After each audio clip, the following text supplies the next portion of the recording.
para finalizar, vamos a ver el último tema de la clase de epidemiología, que es el tema que trata de los errores que se pueden cometer en los estudios.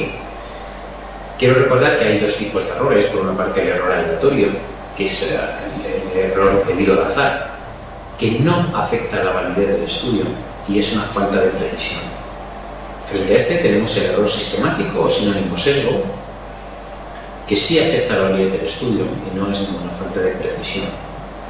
El error aleatorio, como es una forma de error debido al azar, se corrige aumentando el tamaño de la muestra, mientras que los sesgos jamás se van a modificar porque aumentemos el tamaño de muestra.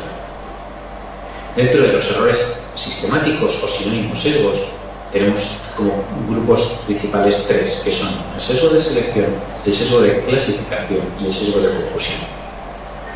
El sesgo de selección se debe a una mala elección de la muestra, como su nombre indica. Y dentro de este hay 4 subtipos que tener en cuenta, que son el sesgo del voluntario, debido a que alguien tiene mucho interés en participar, probablemente sea porque tenga un peor pronóstico de la enfermedad, por eso quiere entrar en tu estudio y eso va a condicionar una mala respuesta a tu tratamiento. El sesgo del obrero sano, que se debe a que cuando vamos a un ambiente laboral estamos excluyendo por tanto a los enfermos que no van a estar trabajando, obviamente, y con ello reducimos la asociación entre el factor de riesgo de enfermedad. También como sesgo de selección tendríamos el sesgo de Bergson, que como se comentó anteriormente en la charla de primera vuelta, se debe a elegir como controles a pacientes hospitalizados, pacientes que frecuentemente tienen factores de riesgo. Y por último, la falacia de Neyman, que es el sesgo que se dijo debido a elegir o a estudiar enfermedades de muy rápida mortalidad, de forma que en los estudios de casos y controles no hay casos expuestos porque los casos murieron, llegamos tarde a elegirlos. Después de los sesgos de selección decíamos que podemos cometer sesgos de clasificación. Sesgo de clasificación o sinónimo de información o sinónimo de medida son sesgos debidos a que elegimos mal la adjudicación de un paciente a un grupo u otro. Hacemos mal dicha adjudicación, de forma que consideramos, por ejemplo, hipertenso o no hipertenso, o viceversa. Los sesgos de clasificación se dividen en diferenciales o no diferenciales.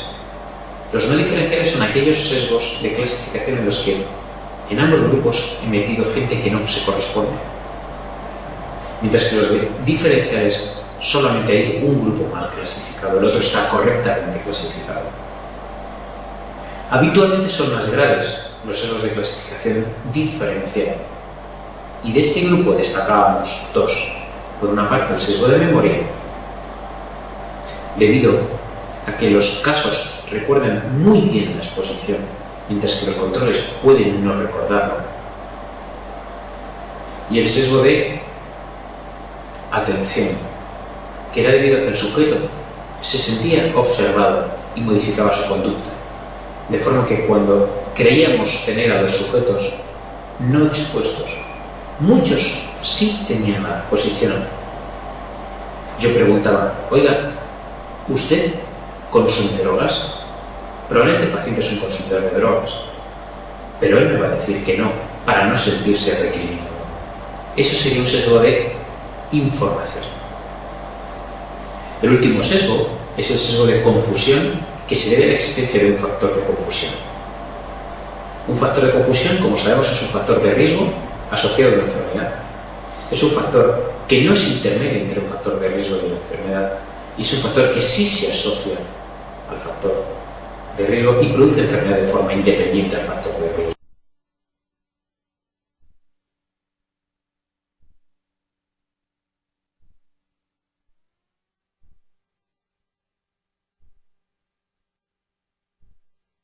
Pregunta 73 del test de clase. En un estudio transversal, 40 de los sujetos a los que se tenía previsto estudiar no acuden, no responden, de forma que esto lo solucionamos cogiendo 100 pacientes más. 40 fallaron, cojo 100 pacientes más. Hemos dicho antes que ningún sesgo se corrige aumentando n, que lo único que se corrige aumentando n es el error aleatorio. Así mejoraremos su precisión. Por tanto, la respuesta correcta a la pregunta 73 es la opción 4. aumentar la precisión, es decir, reducir la probabilidad de error aleatorio, pero nunca modificaremos la probabilidad de sesgos. Dice la pregunta 74. ¿Cómo se denomina el procedimiento que consiste en seleccionar por cada caso un control que tenga el mismo valor de la variable confusora? Esto se le llama apareamiento. Apareamiento significa que vamos a seleccionar un grupo de controles en función de los casos, de forma que ambos grupos tengan la misma frecuencia, la misma prevalencia de la posible variable confusora. Es decir, que si yo quiero ver la relación entre tabaco y cáncer, y en un grupo hay más alcohólicos que en otro, voy a elegir un grupo de controles que beban alcohol, igual que el grupo de los casos. De forma que si nos damos cuenta, el alcohol va a estar igualmente prevalente en los dos grupos, y eso significa que estoy anulando al alcohol como posible factor de riesgo, porque es igual en los dos grupos. Así solo quedará el tabaco como factor diferente, por tanto como factor a analizar. Dice la pregunta 77. En un estudio de casos y controles se estudia la relación entre cáncer bucal y consumo de bebidas alcohólicas. ¿Cómo definiría el fenómeno que puede producir el hecho de que el tabaco se asocia más al cáncer y el tabaco también es más frecuente en los alcohólicos? Sin duda alguna nos están definiendo las características de un factor de confusión. Por tanto, lo que se podría estar produciendo es un sesgo de confusión. Bien, con esto, con este resumen, damos por terminada la clase de segunda vuelta, de forma que espero haber podido matizar o tocar o explicar los temas más importantes de la clase.